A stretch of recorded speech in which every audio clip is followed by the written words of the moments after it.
Well, welcome home, veterans! Wow, my name is Charlie, and my 100, just a voice on behalf of Old Glory Honor Flight, and I will tell you right now, we cannot wait to hear about your adventures in the coming days. So many wonderful people have come out to show their appreciation for your service. What do you think, vets? Were you shocked? Welcome home again. What a good community. You know, some of us can't really, I have no connection to a veteran, but some of us just want to say thank you. We really do appreciate you, and this seemed like it was a trip of a lifetime. So welcome home. And you know what? We're going to get things started right now. I think it's time. We're going to ask you to please welcome Dave Mix, Post Commander 2126. Give it up for Dave, please.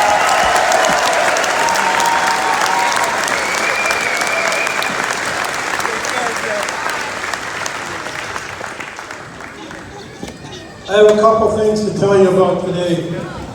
First of all, the flag that you see in the back hanging from the ceiling, this flag was flown over the route clearance vehicle explosive ordnance disposal of the maintenance complex, our Bargain Airfield in Afghanistan during the Operation Enduring Freedom and Operation Centennial from 2014 to 2016.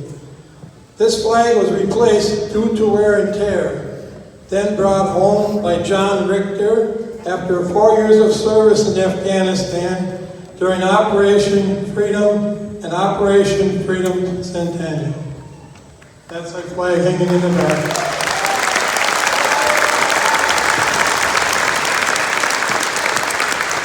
As you entered the room, you may have noticed a special table is reserved for our missing men. It was in the back by the stat bar.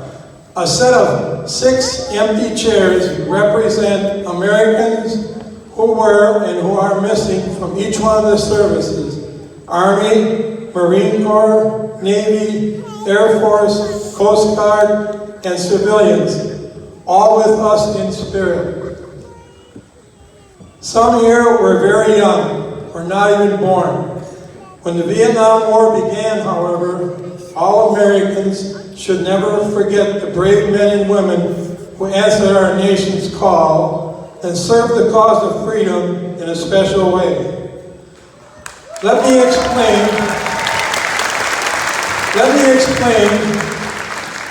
the meaning of this table and then join in for a moment of silence. The table was round to show everlasting concern. The cloth is white, symbolizing the purity of their motives when answering the call to serve. The single rose reminds us of lives these Americans and their loved ones and friends who kept the faith while seeking answers. The yellow ribbon symbolizes our continued uncertainty, hope for their return, and determination to account for them. A slice of lemon reminds us of the bitter fate, captured or missing in a foreign land. A pinch of salt, symbolizes the tears of our missing and their families. The lighted candle reflects our hope for their return. The Bible represents the strength gained through the faith, sustain us, and those lost in our country, founded as one nation under God. The glass is inverted to symbolize the inability to share a toast. The chair is empty. They are missing. Now please take a moment of silence.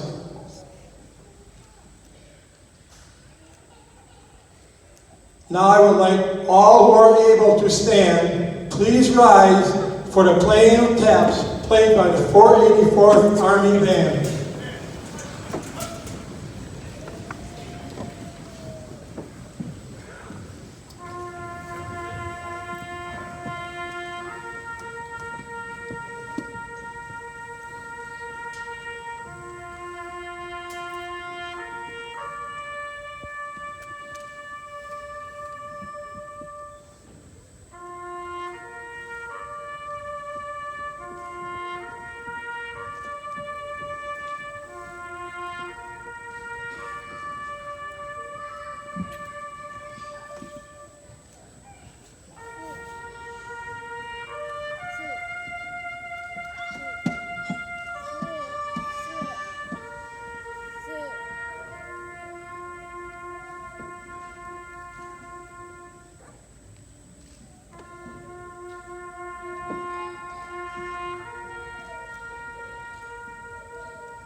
Thank you. You can be seated.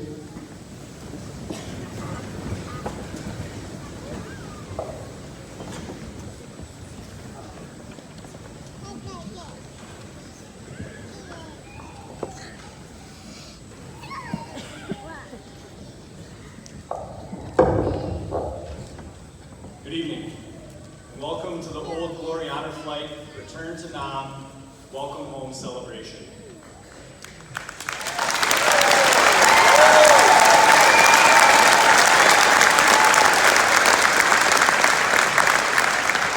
My name is Mike Slowinski, and I'm the principal at Menasha High School. It is my distinct privilege, on behalf of the Menasha Joint School District, the Old Glory Honor Flight, and the entire community, to ask you to join me now in welcoming home our 52 veteran heroes back from Vietnam. Let's hear it for them.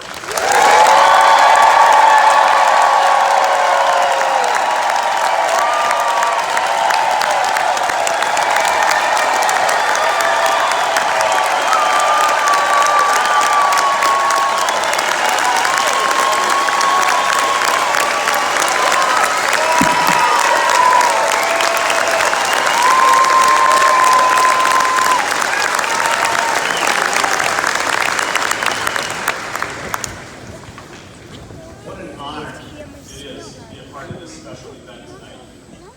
Thank you, first and foremost, to our 52 veterans for your service to our great country.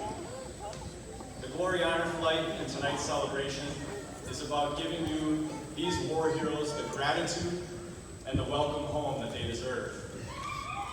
Thank you to the Glory Honor Flight organization.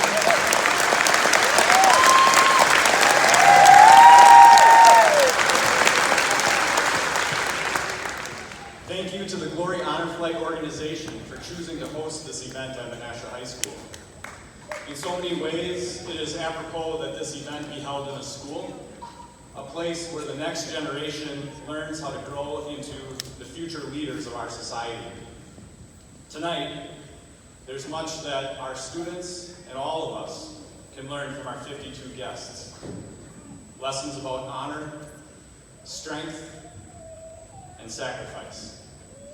What it means to serve your country, and the importance of belonging to a cause larger than oneself.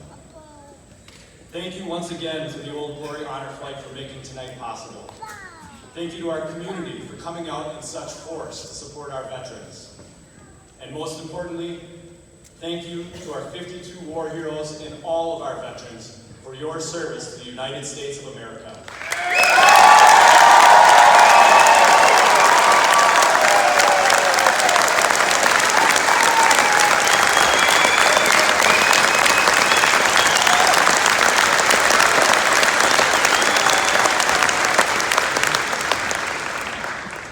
From the bottom of my heart, enjoy your night and welcome home.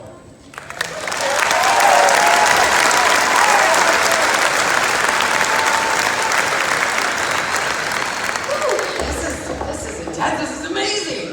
Right now, I'm very excited because I get to introduce Janine Saijan, is the sister of Lance Saijan. Lance was a Vietnam veteran from Milwaukee who was awarded the Medal of Honor posthumously back in 1975.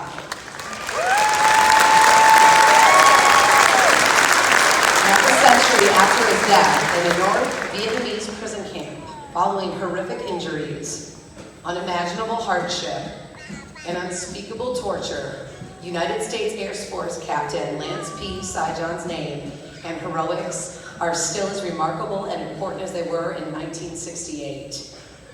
For those who knew the Medal of Honor recipient during his brief but brilliant life, the love and legacy he left are just as special as his bravery in battle.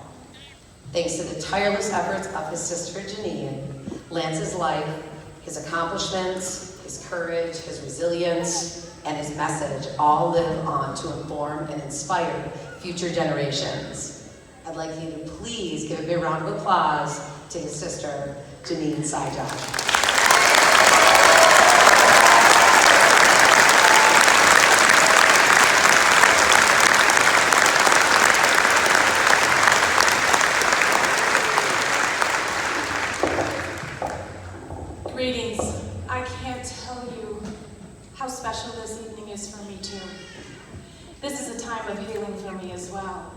and I thank you for letting me be part of it.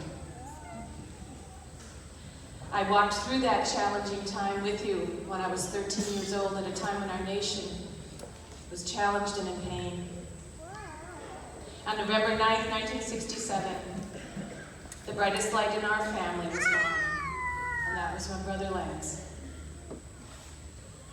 The pathos of our time was war, and it came and plucked one of the very best and brightest we had to offer. Our nation was torn apart as we gathered around TVs and dining room tables.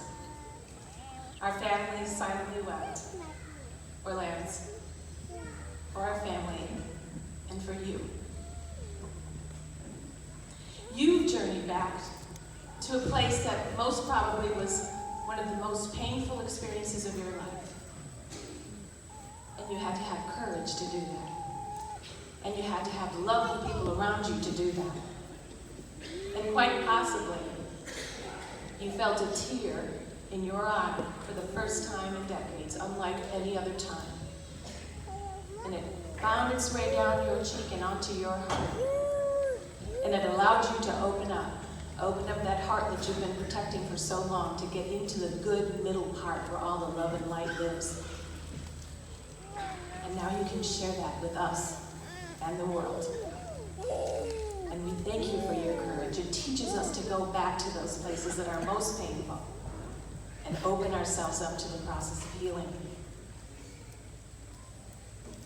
We live our lives in concentric circles. And as they radiate out, they will touch thousands of people now and in the future. Let's be ready to make that footprint very intentional.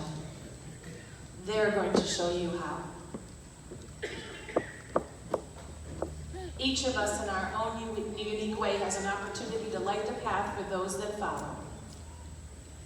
Lance showed us what it meant to be truly free. Ironically, in the prison camp of Hanoi. In the face of his captors, he never lost faith in his God, his nation, his comrades, or his family. The heart and the spirit are always free. They want to live and walk with you in harmony all of your life. At a time when individual pursuit is attempting to replace values of community, family, and service, these are stories that must be told.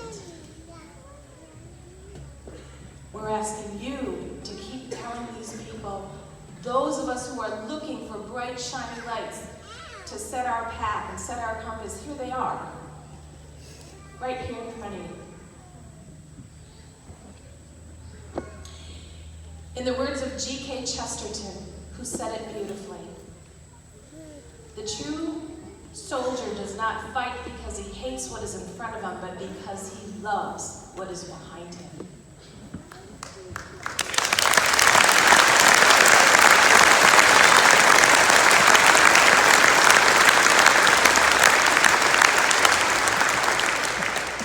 We stand collectively here for you today. We stand behind you then and now. God bless you, Honor Flight. God bless you, Menasha. And God bless you, veterans. Welcome home.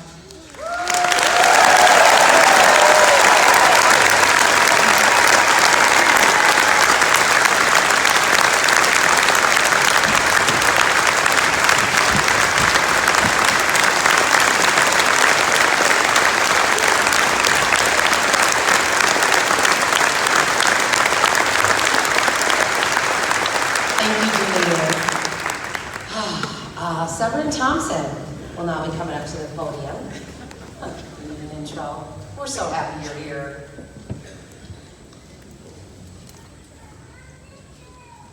God bless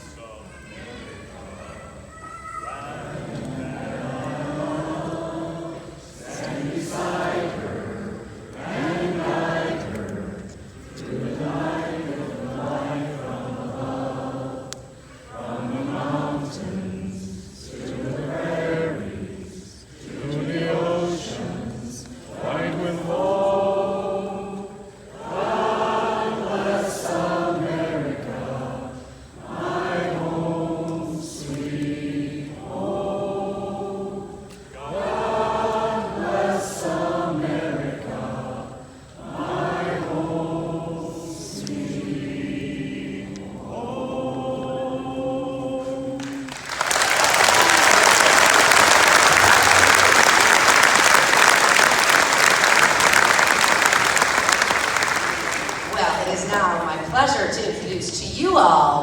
Brigadier General Gary Evan.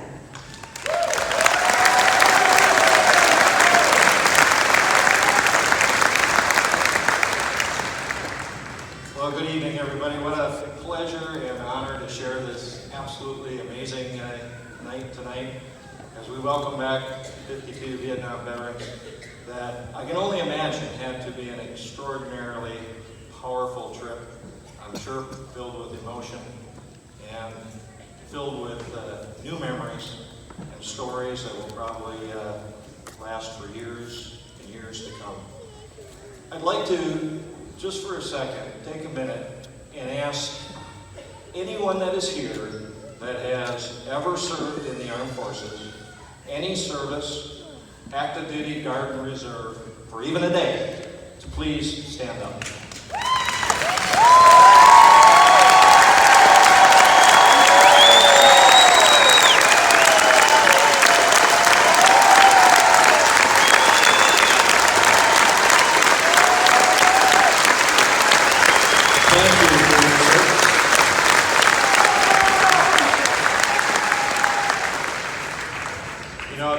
Less than 1 out of 100 people serve in the armed forces, and that's all services, active duty, guard, and reserve, less than 1 out of 100. So to have this group gathered here this evening is an amazingly special event tonight.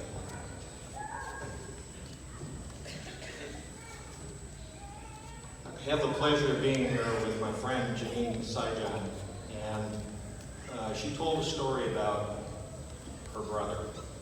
So I'm going to tell you another story about a brother, my brother. Much different story. I'll say a regular Joe, or in this case, it's, I guess, a regular Dean, so to speak. Dean is my older brother. And Dean's story, it's kind of simple, but he graduated from high school in 1962. He was 17 years old, and he enlisted in the United States Air Force. 2 years later, he found himself in Vietnam. So he's 19 years old. And he was a crew chief on C-123s, which is, if you're not familiar, it's a twin-engine cargo airplane used to haul troops and supplies around, often to remote airfields in Vietnam, in that case. So here he is, 19 years old, spends a year, and often the crew chiefs would fly along on the aircraft, especially if they were going to remote airfields, so that if they had issues, problems, that they were kind of on their own, so you'd have to try to fix it to get yourself out of it. Dean went on and served his tour, came back. He was only 20 years old at the time. Went on, and when he got back, he had less than 9 months left on his enlistment, and they offered, if you had less than 9 months to go, you could either stay in or get out, and he elected to get out. His homecoming was one of those that, much like way too many, if not most, if not all, was extraordinarily unpleasant and not a good experience. But he went on, civilian career, raised a family, enjoyed a wonderful life. And he and I still get together, and the best time to talk about it really is when you're in a fishing boat. I have found that that's the best time to talk about those types of things. He doesn't talk much about it unless I ask. But over the years, I've learned about his experience, and I've tried to convince him to sign up for an honor flight, which up until about 2 months ago, he hadn't done. So eventually, I went and I filled out all the paperwork, and I mailed it to him, and I said, all you have to do, Dean, is sign this and send it in. Well, he did. And he sent me a note the other day and says, thanks, Gary, for basically encouraging me to do this. And on his note, he said 1964, 1965 was a long time ago, but a time I'll never forget. And so I'm looking forward at some point here in the future to be his guardian on that trip to Washington, D.C., and it'll be very special.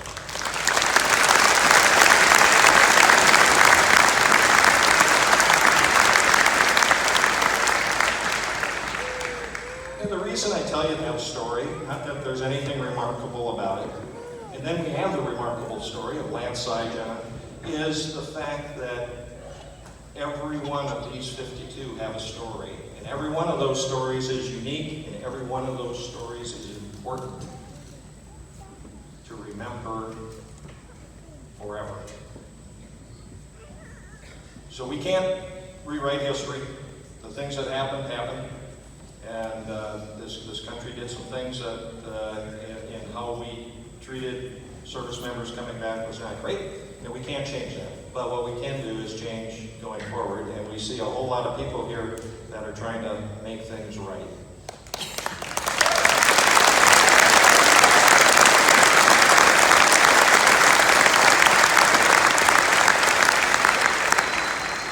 So with that, welcome home, and I thank you for your service.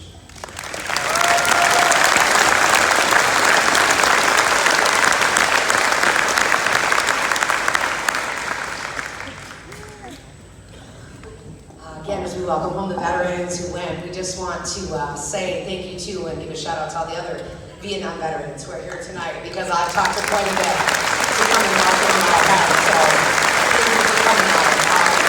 And real quick, the Old Glory Honor Flight group, they don't want a lot of fanfare, they don't want a lot of hoopla. They're a group of 9 amazing people and volunteers who put these together. I've been on a couple of the ones to DC. Hear what you did. So give it up for the Old Glory Honor Flight.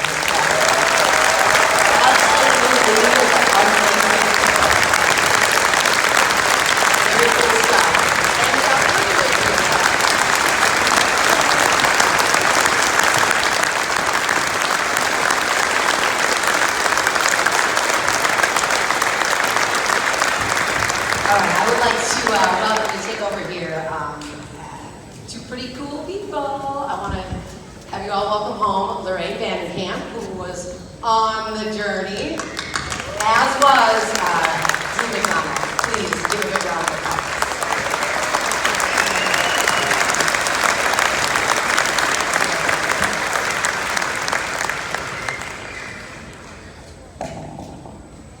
Yeah, this is awesome. I mean, that's the only word I can come up with it. I've got a lot to say, but quite honestly, nothing I can say is going to speak more loudly and as clearly as a community that is showing up for this event. So thank you so much for coming out for these events. You guys have done an awesome job. Let's hear it for the community.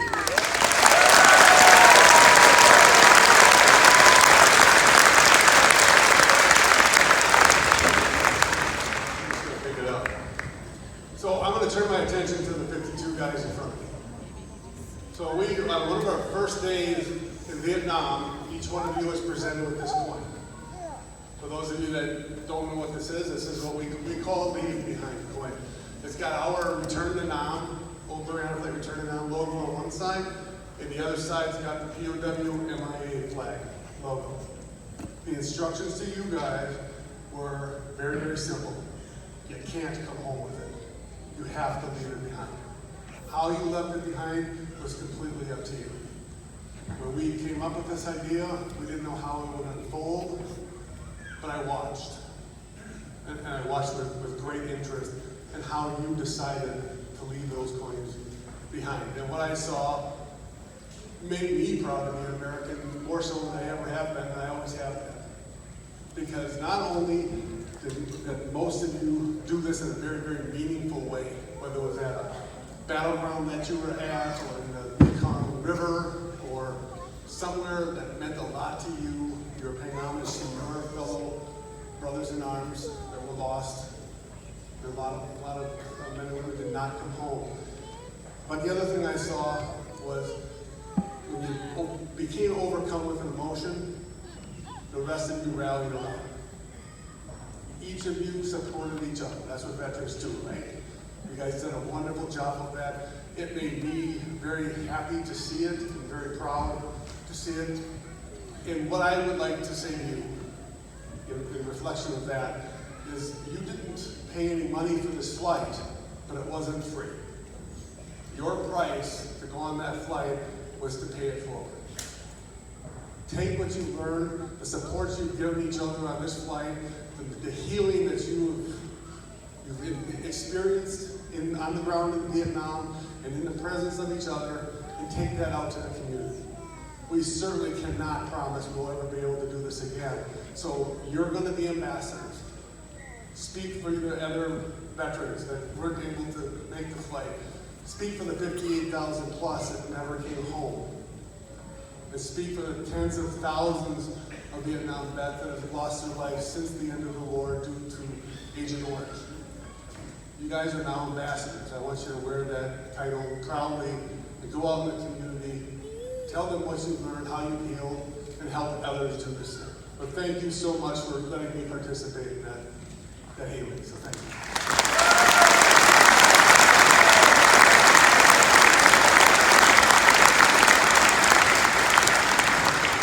I don't know about any of you guys out there, but I feel like I'm still going up and down from that flight home.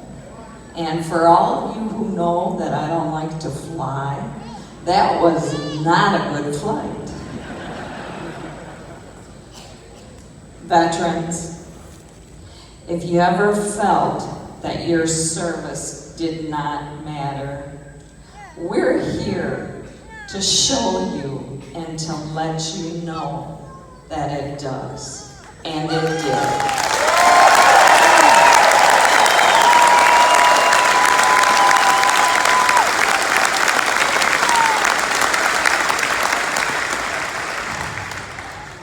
Serving our country is one of the most noble and the most loving thing that anyone could give. And we thank you for that. And it's never too late to say thank you.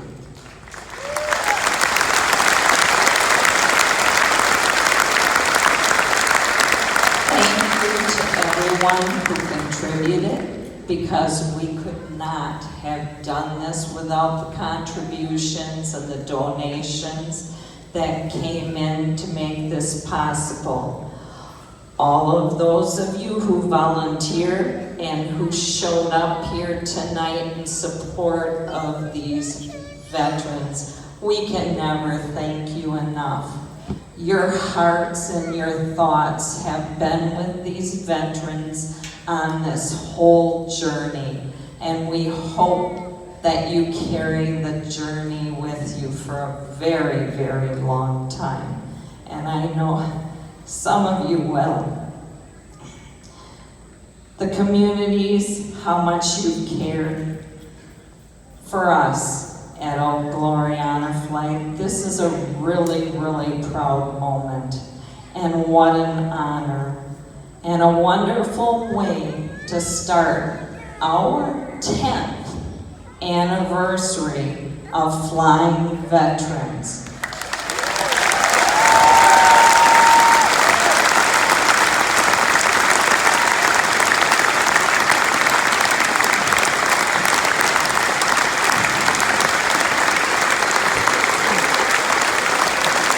So,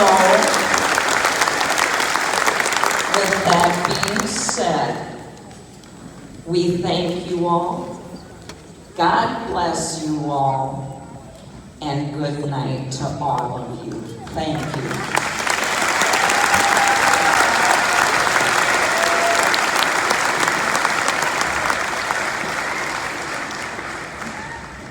All right, I just have to say, please be careful. It is icy. Well, the ranger kind of came in a little bit. And with that being said, veterans, enjoy your loved ones. Enjoy being in your own bed tonight. And God bless you all, and have a good night, everybody. Thank you.